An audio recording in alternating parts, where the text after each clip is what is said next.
I'm Derrick Miller. I teach middle school journalism, which involves 6th grade journalism, 7th grade journalism, newspaper, yearbook, and a blogging, podcasting production class. I am also the advisor for Student Council and National Junior Honor Society, and I wear a ton of hats. But I'm also the Teacher of the Year for Duncan Middle School this year. I love what I teach, and I certainly think curriculum is important.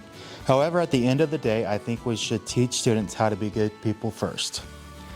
My teaching philosophy is that curriculum can be learned, but teaching students how to treat one another is how to interact respectfully should be incorporated into everything we do.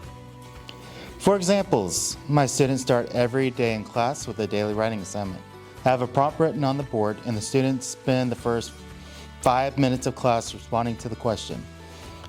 This is curriculum. However, the questions typically focus on personality, behavior, or other such characteristics that get them thinking about who they are as individuals.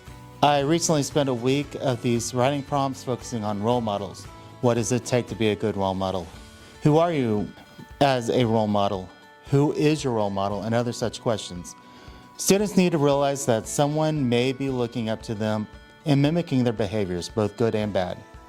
At the start of the school year, I have students interview each other, which is part of the curriculum. However, students are first taught how to best communicate in an interview, greeting the person, making the person comfortable, and treating the interview as a conversation.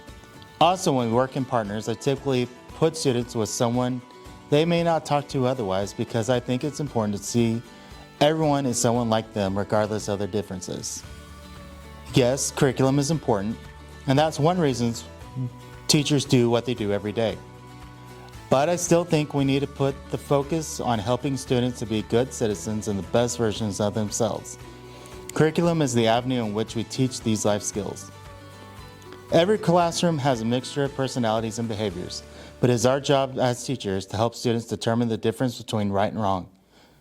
Although parents should be involved in this process, unfortunately, many of the students who need this lesson most are not getting it from home. So it is up to the teachers to demonstrate and set boundaries that students learn to follow. I don't want to diminish their lights. I want them to see that they are good people already, even if they just need to understand how to show it.